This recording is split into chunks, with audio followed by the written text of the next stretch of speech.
Hello students, আশা করছি তোমরা ভালো আছো। আজকে তোমাদের জন্য ক্লাস 9-এর প্রশ্নবিচিত্র 2024-এর ফিজিক্যাল সায়েন্সের 260 পাতা থেকে মডেল 1টা আলোচনা করছি, যেটা বালুরঘাট হাই স্কুলের প্রশ্ন। চলো দেখে নাও। প্রথমে গ্রুপ এ, একের দাগ। সঠিক উত্তরটি নির্বাচন করে পূর্ণবাক্যে লিখতে বলেছে। প্রদত্ত কোনটি দৈর্ঘ্যের ক্ষুদ্রতম একক? উত্তর হবে ফার্মি, অর্থাৎ সি এর উত্তরটা সঠিক। 2 কোশ্চেন, এক আলোকবর্ষ সমান কত কিলোমিটার? দেখো উত্তর হবে 9.46 × 1012 কিলোমিটার। অর্থাৎ এটা যদি মিটার হতো তাহলে এটি উত্তরটা হতো, কিলোমিটারে আছে তার বি এর উত্তরটা সঠিক। 49.33 গ্রাম ভর মাপতে ন্যূনতম কয়টি বাটখারার প্রয়োজন? অবশ্যই উত্তর হবে বি এরটা 9টি। চলো দেখে নেব। দেখো এক্ষেত্রে 20 গ্রাম, 20 গ্রাম, 5 গ্রাম, 2 গ্রাম, 2 গ্রাম, তার সাথে 20 milligram, 10 milligram, 2 milligram, 1 milligram, total 9টা বাটখারা লাগছে।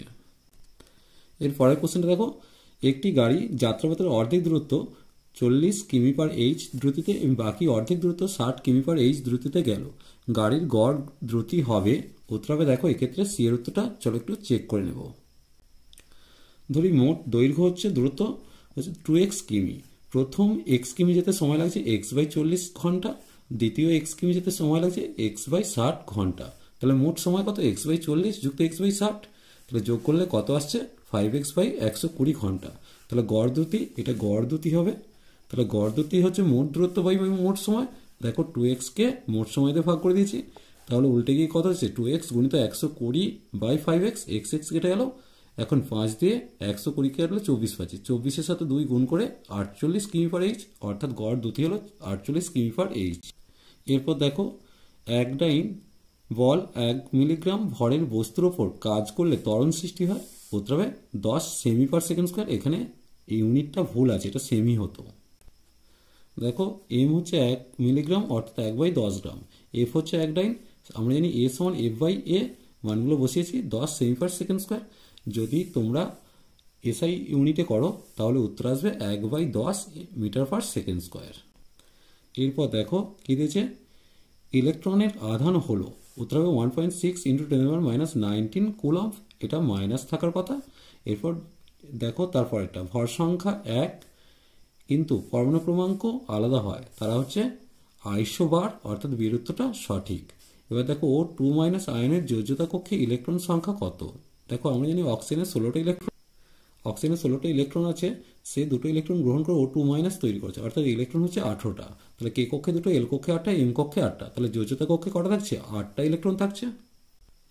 এরপর দেখো গ্রুপ বিটা দেখে নেবো। 2 দাগ। নির্ণীত প্রশ্নগুলির অতি সংক্ষিপ্ত উত্তর দিতে বলেছে। একটা শূন্যস্থান পূরণ করতে বলেছে। তড়িৎ প্রবাহ একটি ড্যাশ রাশি, তড়িৎ প্রবাহ হচ্ছে একটা স্কেলার রাশি, তাহলে শূন্যস্থানে স্কেলার রাশি কথাটা লিখবে। এরপর ঘনত্বের মাত্রীয় সংকেত চলো দেখে নেব।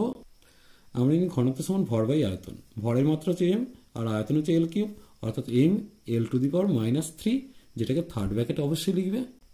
এরপর দেখো চাপের সিজিএস একক দিয়েছে। চাপের সিজিএস একক হচ্ছে ডাইন/সেমি স্কোয়ার। এরপর দেখো কোনো কণা সমবন্ধনে গতিশীল হলে বেগ সময় লেখচিত্রের কিরূপ হবে তা অঙ্কন করতে বলেছে। দেখো বেগ সময় লেখচিত্র, এটা যেহেতু মন্দনে আছে। এরপর দেখো কোনো বস্তুর ওপর একাধিক বল প্রযুক্ত হলে গতির অভিমুখ কিরূপ হবে? লব্ধি বরাবর কাজ করবে। এরপর দেখো কোনো চলমান বস্তু কণার ভর ও তার ওপর ক্রিয়াশীল বল উভয়ই অর্ধেক করা হলে বস্তুটি ত্বরণের কিরূপ পরিবর্তন হবে? ত্বরণ অপরিবর্তিত থাকবে। চলো ক্যালকুলেশনটা একটু দেখে নেব। আমরা নিই এফ সমান এম এ, সেক্ষেত্রে এ সমান কত? f/m। এখন এফটাকে অর্ধেক করছি, এমটাকেও অর্ধেক করছি, 2 কেটে গেল, অর্থাৎ ত্বরণটা অপরিবর্তিত থাকছে। এর পরের কোশ্চেন দেখো, রোলার টানা না ঠেলা কোনটি সুবিধাজনক? অবশ্যই রোলার টানাটা সুবিধাজনক। দেখো এটা তোমরা 2 নম্বরের ব্রড কোশ্চেন হিসেবেও করে রাখবে। এরপর শূন্যস্থান পূরণ দিয়েছে। কোনো পরমাণুতে একটি ইলেকট্রন এল কক্ষ থেকে এন কক্ষে স্থানান্তরিত হলে শক্তি কি হবে? শোষিত হবে। তাহলে এই জায়গাটা শোষণ হয় বা শোষিত হয়, কারণ এল হচ্ছে নিম্ন শক্তি স্তর থেকে উচ্চ শক্তি স্তরে যাচ্ছে, নিম্ন থেকে উচ্চ শক্তি স্তরে গেলে শক্তি কি হবে? শোষিত হবে।